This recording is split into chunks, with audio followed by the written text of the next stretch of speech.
In today's video, we're going to teach you guys all about goats. Ashley, I think this is a little too woolly to be a goat. Well, this is a sheep, but we're going to switch pens, find the goats, and then we'll be right back to teach you all about them.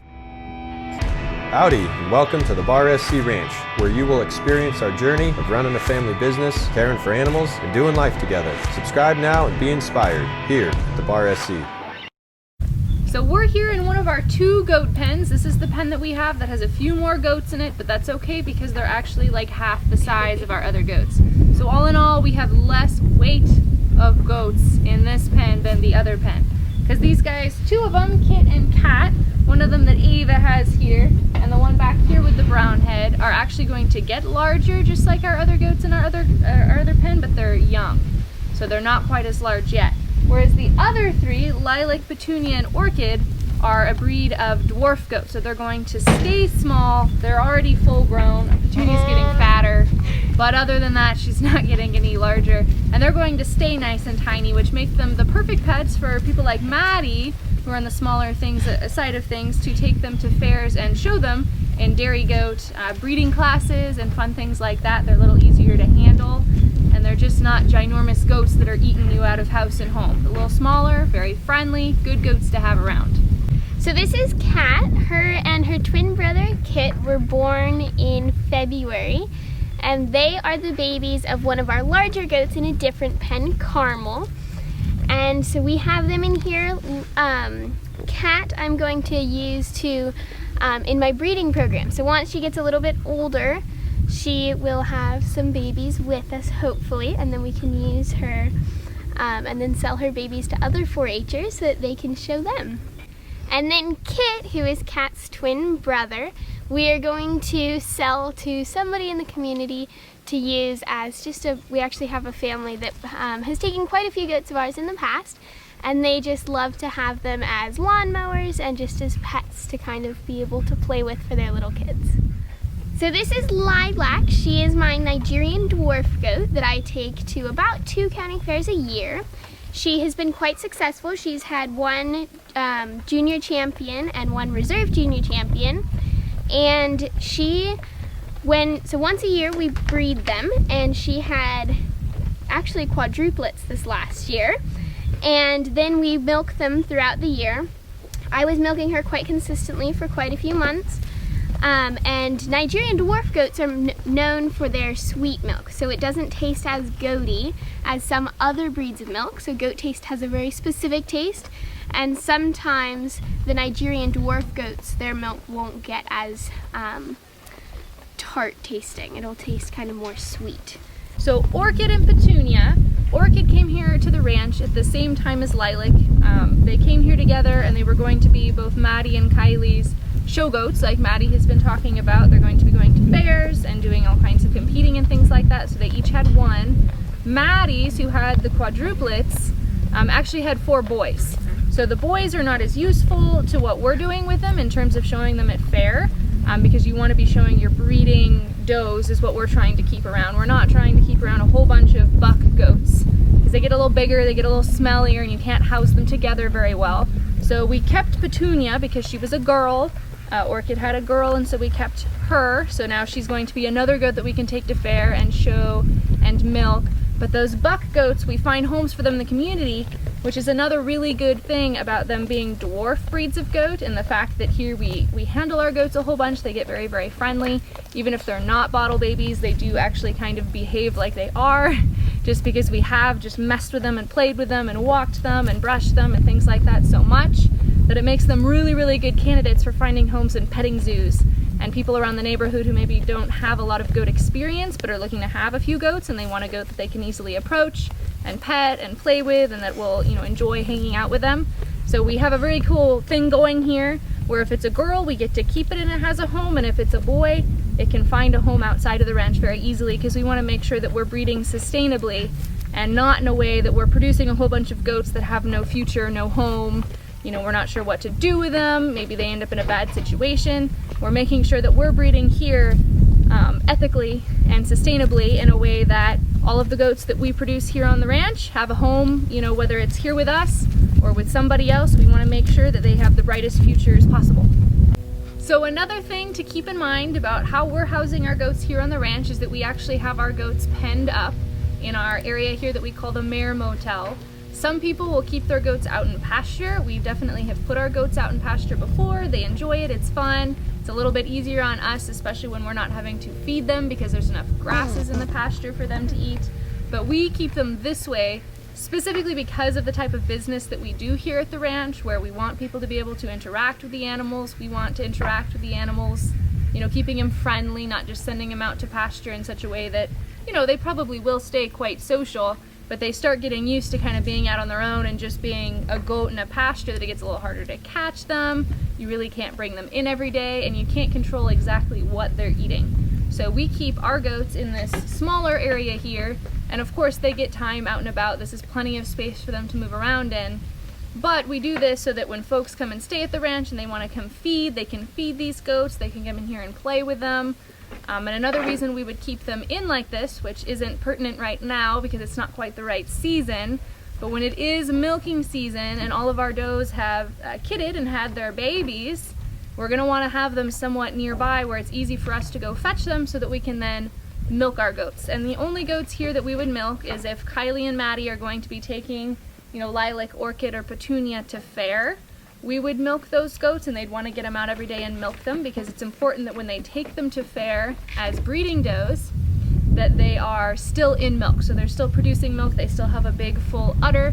That's part of the showing process, is showing that they can produce enough milk, you know, so that you could either milk them to use their milk for something, or so that they could support, you know, several different kids at one time, that they'd be a good breeding goat. The other goat that we sometimes will milk is Carmel, who we'll show you guys in just a minute. She lives in our other pen. She's a full-sized, quite large actually, big horned goat that's really, really friendly. Also a really important member of our petting zoo because she is so social, she is so friendly.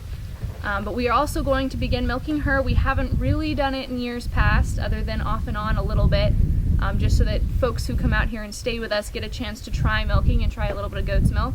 But this year our plan is to be a little bit more gung-ho about it and actually milk them every day and keep her in milk for a little bit longer so that we have that experience here on the ranch, and that hopefully we can start making some fun things out of goat's milk. So that's going to be our plan with Carmel coming up soon. We'll move into that next pen so we can show her and the goats that she's living with to ya. But otherwise this is just our pen of our smaller or dwarf goats. So now we're in our second goat pen, and this is filled with our full-sized, or quite a bit larger actually, goats. One of the goats here is Lovebug, who I'm holding, and she's actually the same breed as like Kit and Cat, who we just saw in the last pen, which is a Boer goat. She would be a breed of of meat goat. So this would be the kind of goat that if you're buying goat's meat for anything like that, it would come from a breed similar to hers. She's a breeding doe here again. So we breed her to our big buck goat, Legolas, and that's how we're getting some of the babies that then Maddi and Kylie are selling to other 4-H kids. Let's not leave, Lovebug. They're a lot bigger, which means they're a little harder to handle. Just like she's super friendly, Carmel's super friendly. They'll all eat out of your hand, happy to be around you, not afraid of people. But just because of their size, they do kind of learn that if they want to just walk off, they can. Especially if we're just holding onto their collar. So we have other means of walking them and holding on to them other than just attempting to hold their collar, because it'd be like if you had a really, really big dog and your plan was to go for a walk in a park and keep throwing a tennis ball out in front of you while just like holding on to the collar. It would go poorly, right? It would go very poorly. But there are other systems where we use like a halter with a little bit of a lead, and that works great. These goats have been trained to walk on the halter and lead. It is something you have to teach them to do, normally starting at a young age, but you can do it into adulthood. But you can't just put a collar, you know, a halter and a lead rope on them and start walking and expect it to go well. They do some really funny things the first couple of times that you try that, including like taking off running and trying to pull you down the road, which is why it's important that we like to start at a young age with our goats, because we don't want to go goat skiing. Or they just lay down and they won't move. Yeah, there's a lot of different options for them. So goats like Carmel here, who's now here right in front of us, you'll see she looks a little bit different than some of the other goats that we've shown you in this pen, like Legolas and Lovebug. She's a little bit what you would think of as being like, oh, the goat's a little bit thinner. But if you look at her belly, she's got lots of meat on her, lots of food in her belly. She's being fed more so actually than Lovebug, because she's higher on the totem pole. So as soon as she's done eating her food, she just moves Lovebug off of hers and eats all of that food as well. So she's actually getting more food than Lovebug, and yet she has this slimmer frame. And that is because of her breed. She's actually a dairy goat officially. Her breed is such that she's meant to produce milk. She's going to have a larger udder. In theory, she's going to produce more milk than a goat that's not bred for being a dairy goat, that's not bred in that specific way. And it's not always the case. You can have like a dairy goat breed that comes out just wrong somehow. Or sometimes you'll have meat goats that come out like really good with really great milk production. It does vary, but typically the breeds that are designated for dairy goat use are gonna have more milk, be a little bit easier to milk because the teats are gonna be larger, and they're gonna have this thinner frame. It's just like if you look at dairy cows versus beef cows, the ones that are meant to produce a lot of milk have this smaller frame because they're actually designed, and they will put any of the protein that they're eating in, a lot of that protein, straight into the milk, and creating milk proteins and more milk for their babies, for us, whatever we want to use it for. And that means they're putting less protein into actually building muscle on their body. So that's why you'll tend to see those thinner frames. But with Carmel, if we ever saw her, we can see her backbone here, but we also see she's got plenty of width to her. Got a great big belly filled with lots of stuff. So it's not actually that she's thin, it's that she doesn't have as much muscle is what we're seeing here. And we can find the same issue in other animals. If I saw a horse that looked like this, we would start thinking there was a nutritional issue. They weren't getting enough protein, or maybe they weren't getting enough exercise or movement. But on a dairy goat or a dairy cow, it's expected and it's actually completely normal. So as long as we're seeing this fat coverage over the ribs, she's certainly not wasting away. She's got plenty of weight on her. If anything, she has too much. We're not concerned about the look of like a more pronounced backbone or these hip bones back here, because that is just more typical for these dairy breeds. So that's something to keep in mind if you're walking around looking at goats and you go, well, that one's really fat and that one's like way thin. Don't judge them just by the backbone or the protrusion of the bones that you see over the tops of their backs. Look for that nice big full, fat coverage most likely over the belly area, because those dairy goats, that's where they're gonna show you how healthy they are weight-wise. So this here is Legolas, and he's our very large and in charge buck Boer goat. So he actually is the one that we would use to breed our does like Carmel and Lovebug. We wouldn't breed him to our dwarf goats that we showed you earlier, because that would be a very, very big baby for some little tiny goats. So we would only breed him to these also equally big mama goats to have babies for the 4-H program that Maddi sells them for, like she was telling you about Kit and Kat, and also so that our goats are now in milk. So once they've had babies, we wouldn't want to milk Lovebug, since she's not that dairy goat breed. We could, would just be kind of a waste of time. We're not going to get as much for our efforts. But when we have Carmel having babies, so she'll have babies out of Legolas, which is a little bit of a combination. We've got a dairy goat breed and a meat goat breed. Those actually make really good, fair goats, just like Kit and Kat. They're really awesome. Obviously this coloring is very dominant because they all end up coming out looking just like their daddy and not very much like Carmel at all. But they are very good 4-H goats, so we get that out of the deal. And we also now will have a goat that's producing milk that we can milk. So we're gonna be milking Carmel this year. We're hoping to make soaps out of goat's milk. We're hoping to make some kind of lotions. We wanna try just drinking more goat's milk, making goat's milk cheeses. So look forward to that in the future. That's what we're planning on doing with our goat's milk collected from Miss Carmel here. And then hopefully maybe we'll expand in the future. Maybe we'll have a whole bunch of different things for you guys to try out while you're here at the ranch. But worst comes, the best thing that can happen here, even if we aren't able to make anything out of any of her produced milk, we're still gonna have a lot of fun milking her and teaching folks who come out and stay on the ranch all about how to milk goats and allowing them to try a little bit of goat's milk and try their hand at goat milking.